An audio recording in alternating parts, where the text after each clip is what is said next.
Hello అండి, అందరికీ నమస్తే. Welcome to simply foods. ఈరోజు మన సింప్లీ ఫుడ్స్లో వెల్లుల్లి కారం ఎలా చేయాలో చూపించబోతున్నానండి. జలుబు చేసినప్పుడు నోటికి చాలా రుచిగా ఉంటుంది. ఇప్పుడు ప్రాసెస్లోకి వెళ్దాం. మిక్సీ జార్లో 3 టేబుల్ స్పూన్ కారం పొడి తీసుకుంటున్నానండి. మీకు ఇంకా స్పైసీగా కావాలనుకుంటే 1 టేబుల్ స్పూన్ కారం పొడిని యాడ్ చేసుకోండి. 1/4 కప్ వెల్లుల్లి తీసుకుంటున్నాను. ఇందులోనే 1 టేబుల్ స్పూన్ జీలకర్ర తీసుకోవాలి. పిడికెడు చింతపండు తీసుకోవాలి. చింతపండుని శుభ్రంగా కడిగి ఆ వాటర్తో సహా వేసుకోవాలి. టేస్ట్కి సరిపడా సాల్ట్ కూడా తీసుకొని ఇందులోనే 2 రెబ్బల కరివేపాకు కూడా వేసుకోవాలి. మూత పెట్టుకొని మిక్సీ పట్టుకుందాం. చూస్తున్నారు కదండి, ఈ విధంగా మిక్సీ పట్టుకోవాలి. ఇప్పుడు పక్కన స్టవ్ వెలిగించి కడాయిలో 2 టేబుల్ స్పూన్ వరకు ఆయిల్ వేస్తున్నానండి.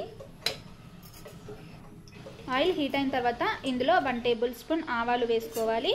1/2 టేబుల్ స్పూన్ జీలకర్ర వేసుకోవాలి. 4-5 ఎండుమిర్చిని ఇలా మధ్యలోకి చించి వేసుకోవాలండి. 5-6 వెల్లుల్లి కూడా వేసుకొని ఇందులోనే 1 రెబ్బ కరివేపాకు కూడా వేసుకొని ఒకసారి కలుపుకుందాం. ఇవన్నీ మంచిగా వేగిన తర్వాత పక్కన పెట్టుకోవాలి.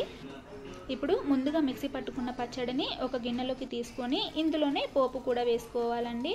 ఈ పచ్చడిలోకి పోపు వేసుకోకుండా కూడా చాలా రుచిగా ఉంటుందండి. వేడి వేడి అన్నంలో కొద్దిగా నెయ్యి కానీ నూనె కానీ వేసుకొని తిన్నామంటే చాలా రుచిగా ఉంటుంది. వీడియో నచ్చిందా? అయితే తప్పకుండా మన ఛానల్ని సబ్స్క్రైబ్ చేసుకోండి. నేను చేసే ఈ వీడియోస్ మీకు యూస్ఫుల్గా అనిపిస్తే మర్చిపోకుండా ఒక లైక్ చేయండి. మీరు లైక్ చేయడం వల్ల వీడియోస్ ఇంకొంతమంది చూడడానికి ఛాన్స్ ఉంటుంది. ఈ పచ్చడి మీరు ట్రై చేస్తే ఎలా వచ్చిందో కామెంట్ సెక్షన్లో కామెంట్ చేయండి. Thank you.